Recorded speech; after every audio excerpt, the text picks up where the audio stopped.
My channel. आज अपन NCERT math class 12th का matrix जो टॉपिक चल रहा था अपना, वो आज मेरे ख्याल से लास्ट होगा स्टेट बोर्ड के लिए। एनसीईआरटी के लिए अभी इसमें एक पार्ट सॉल्व होगा, तो अपन नेक्स्ट लेक्चर्स में उसको ख़त्म करेंगे। तो पिछले लेक्चर्स में अपन ने पढ़ा था, अगर आपने वीडियो देखी हो तो अपन पहुंच गए थे सिमेट्रिक और स्क्यू सिमेट्रिक मैट्रिक्स। तो अब ध्यान से सुनना, नहीं भी दिखाई दे तो सुनना जरूर जो मैं बोल रहा हूँ। एक स्क्वायर मैट्रिक्स को सिमेट्रिक और स्क्यू सिमेट्रिक मैट्रिक्स के रूप में लिखा जा सकता है, ठीक है। तो अभी अपन ये मैट्रिक्स लिखा है, ये स्क्वायर मैट्रिक्स, स्क्वायर समझ रहे हो, 2/2 और 3/3। जनरली अपने सिलेबस में 2/2 और 3/3, बहुत ही रेयर केस में आएगा 4/4। तो देखिए एक मैट्रिक्स मैंने लिख दिया है आपको, ए बर इक्वल टू दिया 1 5 6 7।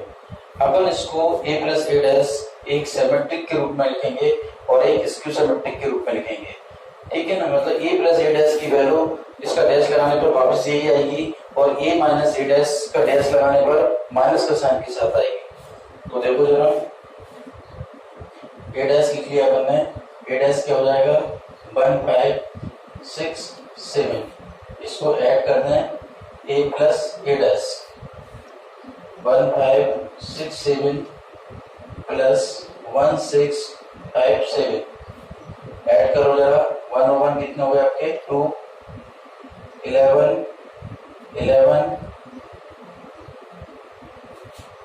14। ये क्या आ गया आपका a प्लस ए डैश। समझ में आया? दोबारा देखो 1 5 6 7 था, इसका डैश निकाला अपन ने, ये कॉलम में थे रो में हो गए, ये कॉलम में थे रो में हो गए, दोनों को ऐड किया अपन ने, ये लिख लिया 1 5 6 7 1 6 5 7, ये लिख लिया। ऐड कैसे करते हैं, करस्पॉन्डिंग एलिमेंट ऐड होता है, 1 और 1 के साथ ऐड होगा 2 6 और 5 11 6 और 5 11 और 7 और 7 कितने आएंगे, ठीक है 14। अब इसका जरा dash low, a plus dash लोगे तो अभी ये काय में है, रो में है, ये रो में है, ये कॉलम में लिख दिया, ये सेकंड रो में है, ये कॉलम में लिख दिया। देखिए वही चीज आ गई। तो कहने का मतलब है वापस क्या हो गया a प्लस ए डैश। तो इसका डैश निकालने पर ये कैसा बन गया सिमेट्रिक, ठीक है। अब वो बनेगा क्या स्क्यू सिमेट्रिक। तो देखो जरा a माइनस ए डैश, ये आपका रहा 1 5 6 7 माइनस 1 6, करस्पॉन्डिंग एलिमेंट माइनस के होंगे 1 minus 1 0 5 minus 6 minus 1 6 minus 5 1 7 minus 7 0।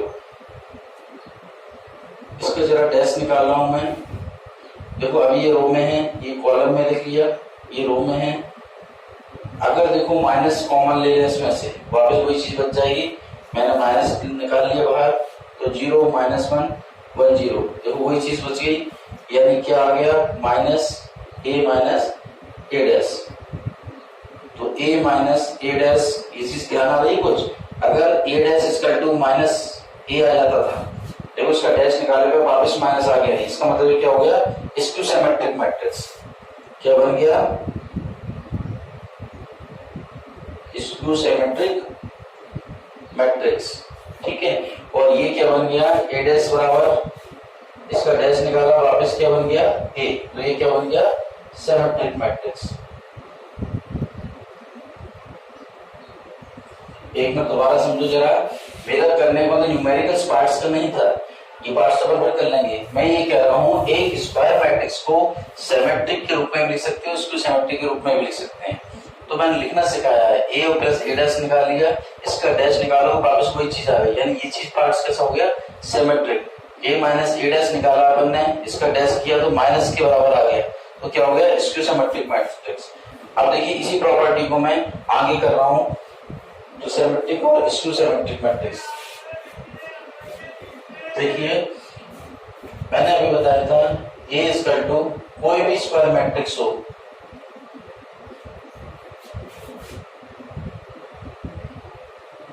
तो ये वाला पार्ट्स क्या हो जाएगा सिमेट्रिक, ये वाला पार्ट्स क्या हो जाएगा स्क्यू सिमेट्रिक मैट्रिक्स। ये देखो 1/2 का कोई इफेक्ट नहीं पड़ेगा। कल अपन ने ये पढ़ा था कि a का होल डैश बराबर k इंटू ए डैश, कोई भी कांस्टेंट को मल्टीपल कर दे कोई अंतर नहीं आएगा, 1/2 का मल्टीपल कर दोगे कोई इफेक्ट नहीं पड़ेगा।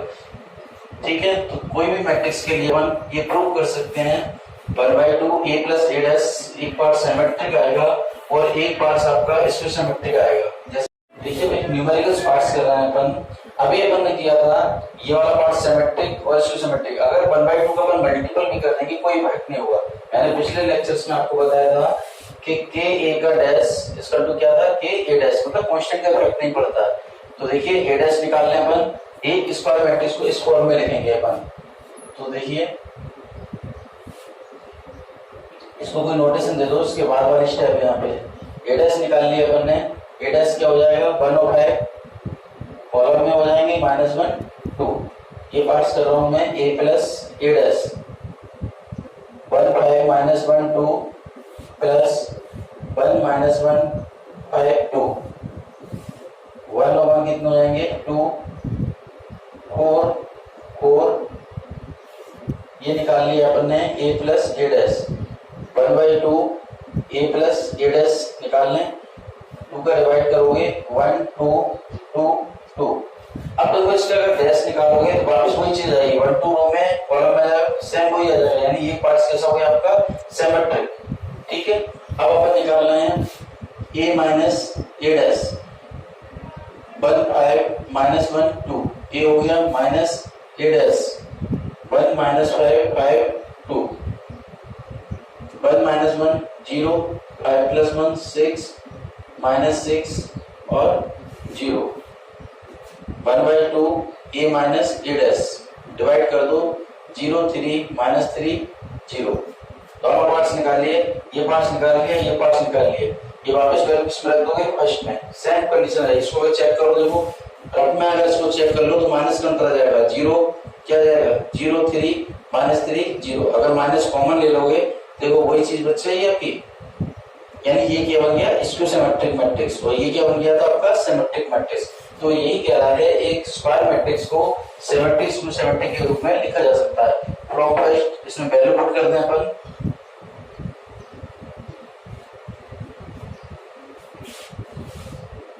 देखिए फ्रॉम फर्स्ट तो a क्या था आपका 1/5 -1 2, सिमेट्रिक मैट्रिक्स जो आपने निकाला था वो रख देंगे यहाँ पर, और प्लस स्क्यू मैट्रिक्स जो आपने ये निकाला था इसको रख देंगे। असल में सिमेट्रिक मैट्रिक्स अगर नहीं ध्यान है तो और लिख देता हूँ मैं, क्या निकाला था अपन ने a प्लस a डैश, इनको ऐड किया था आपने 1 1 कितने हुए थे 2, और ये हो जाएगा 5 + 1 4, और ये हो गया था 4 और 4, 1/2 a प्लस a डैश ये आ गया था 1 2 2 2, तो ये लिखते हैं 1 2 2 2, ये मैंने दोबारा लिख दिया पीछे लिख चुके थे अपन, और a माइनस a डैश क्या हो गया आपका 0 3 -3 0, ये चीज समझ में आ गई। तो a प्लस a डैश ये वाला पार्ट्स क्या बन जाएगा आपका सिमेट्रिक मैट्रिक्स, और ये वाला पार्ट्स क्या बन गया इसको सिमेट्रिक मैट्रिक्स, मतलब कोई भी स्क्वायर मैट्रिक्स को इस फॉर्म में लिखा जा सकता है। तो ये आपका न्यूमेरिकल पार्ट्स हो गया है।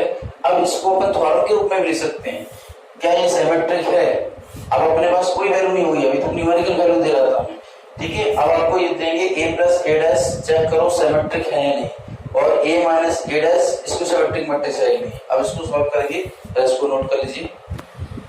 तो देखिए स्टूडेंट अभी अपन ने न्यूमेरिकल्स वैल्यू पे लेके करा था है ना, अब अपन थ्योरेटिकल्स कर रहे हैं। थ्योरम से prove that a plus a dash is a symmetric matrix and a minus a dash is a skew symmetric matrix. ये अपन ने न्यूमेरिकल्स प्रूव कर लिए, लेकिन इसी को लेके चलना है अपन को। तो देखिए क्वेश्चन समझ लेना क्या है, ऑप्शंस आपकी बुक में क्वेश्चन है एनसीईआरटी में देख लेना, सब में मिलेगा, इंपॉर्टेंट क्वेश्चन है। Prove that a plus a dash is a symmetric matrix and a minus a dash is a skew symmetric matrix. तो सपोज अपन ने फर्स्ट पार्ट लेके चल रहे हैं, लेट p बराबर मान लिया मैंने a प्लस a डैश। अब इस सिमेट्रिक का मतलब क्या होता है, a dash equal to a, इसका डैश निकालेंगे वापस ये आ जाए। तो देखो p डैश निकाला अपन ने, a प्लस a डैश का होल डैश लिख सकते हैं। आपको पिछले लेक्चर्स में मैं बता चुका हूं a प्लस b का dash, a dash plus b dash, इसको लिख लें a dash plus a dash का होल डैश लिख सकते हैं। a डैश का होल डैश, a डैश का होल डैश इसका तो क्या था a, यानी a ए डैश प्लस ए, ये कम्यूटेटिव प्रॉपर्टी फॉलो करता है किरमैन नियम, ए प्लस ए डैश लिख सकते हैं। क्या चल रहा था इधर अपना पी डैश, ये वापस किसके ऊपर आ गया पी के, यानी पी डैश बराबर पी, ये काहे की कंडीशन होती थी symmetric matrix, that is P is symmetric matrix. ठीक है, नेक्स्ट इसको क्या करना है, इसको सिमेट्रिक मैट्रिक्स, अगेन इसमें p माना था, इसको q मान लिया अपन ने, a minus a dash, q dash निकाल लें, a माइनस a डैश का होल डैश लिख सकते हैं, ये प्रॉपर्टी से हम a माइनस b का whole dash, a dash minus b dash लिख सकते हैं, यानी a dash minus a dash का होल डैश, a डैश का होल डैश क्या हो गया a डैश माइनस a लिख सकते हैं, माइनस कॉमन ले लें, q डैश इक्वल टू, ये काय की वैल्यू हो गई क्योंकि देखिए डैश निकालने पर a dash equal to minus a अपन पढ़ चुके हैं, क्या हो गया दैट इज q इज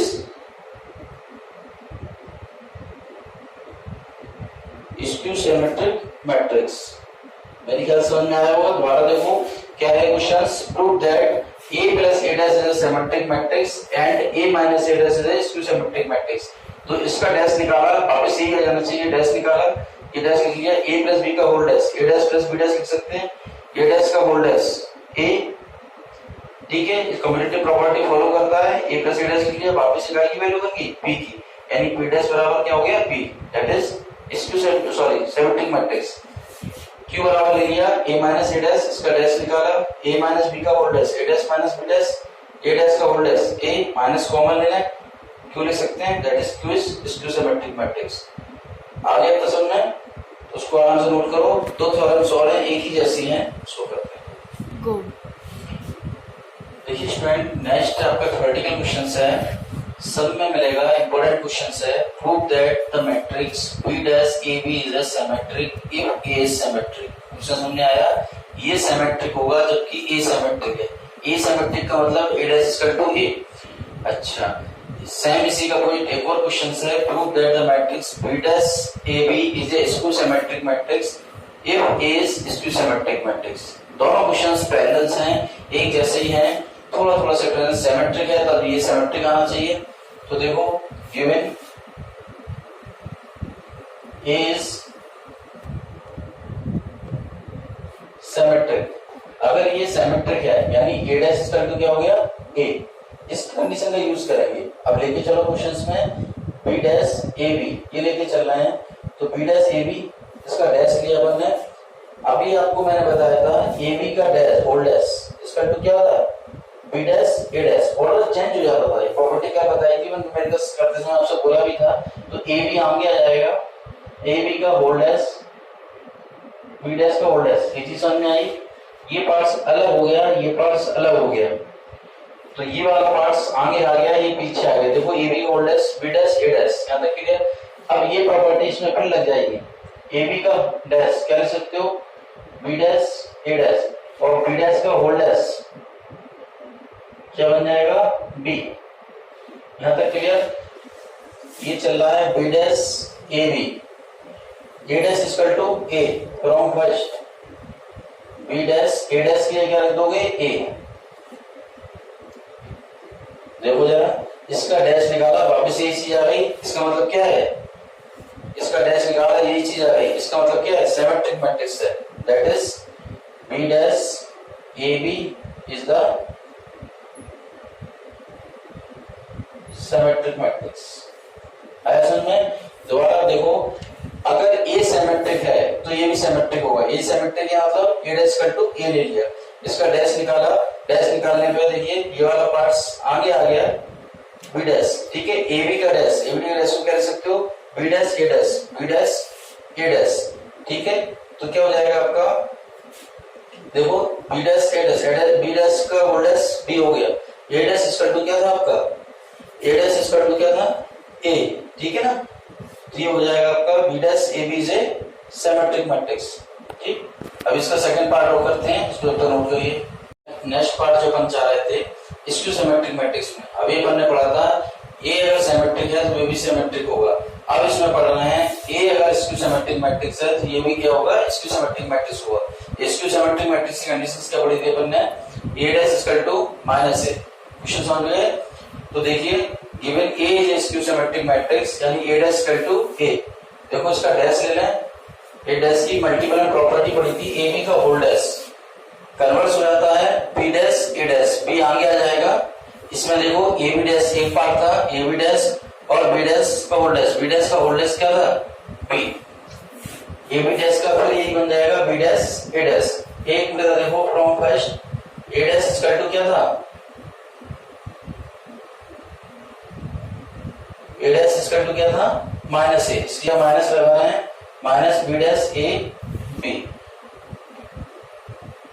देखो आ गया भाई skew symmetric matrix. Skew symmetric matrix conditions क्या थी, a dash equal to minus a, इसका डैश निकालो, देखो माइनस a के बराबर आ गया, इसी के बराबर आ गया, तो लिख सकते हैं that is b dash a b is a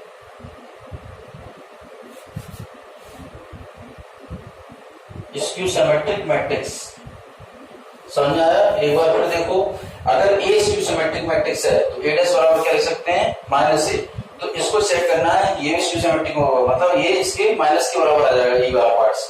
तो देखो इसका डैश निकाला, ए बी आगे आ जाएगा, ए बी डैश और बी डैश का whole dash, A B dash को फिर लिख सकते हैं इसी प्रॉपर्टी से B dash A dash, B dash का होल डैश क्या बन गया बी। स्क्यू सिमेट्रिक मैट्रिक्स में ए डैश बराबर क्या था माइनस ए, ये माइनस लगा दिया, देखो वापस वही चीज कंडीशन आ रही है, ये भी कैसा आ गया स्क्यू सिमेट्रिक मैट्रिक्स। तो स्टेट बोर्ड के लिए ये वाला पार्ट आपका एंड हो गया है, और एनसीईआरटी बुक में अपन जो है एडजॉइंट बिल है आपका इनवर्स उसके द्वारा निकालना है, वो पार्ट्स बीच में मर्ज है, उसको इसके बाद वाले अपन लेक्चर्स में ले लेंगे। ठीक है, आपको तो पार्ट बाय पार्ट्स मैंने पढ़ाया है, कोई दिक्कत वाली बात नहीं, स्टेट बोर्ड वाले का भी काम चलेगा, एनसीईआरटी का भी काम चलेगा। मेरे ख्याल से समझ में आ गया होगा, है ना। इसके अलावा भी कोई भी आपको और कोई प्रॉब्लम्स हो जरूर कमेंट बॉक्स में डालो, तो उसको मैं सॉल्व करता रहूंगा। देखिए स्टूडेंट, ये वाला पार्ट अपना पूरा हो चुका है ना, समझ में आ गया होगा, और नेक्स्ट वीडियो अपन जल्दी से जल्दी अपन लेके आएंगे। ठीक है, तो अगर मेरा वीडियो आपको पसंद आया हो तो प्लीज इसको लाइक करना, सब्सक्राइब करना और अपने ज्यादा दोस्तों के साथ शेयर करने की कोशिश करना। ठीक है, ओके, थैंक यू।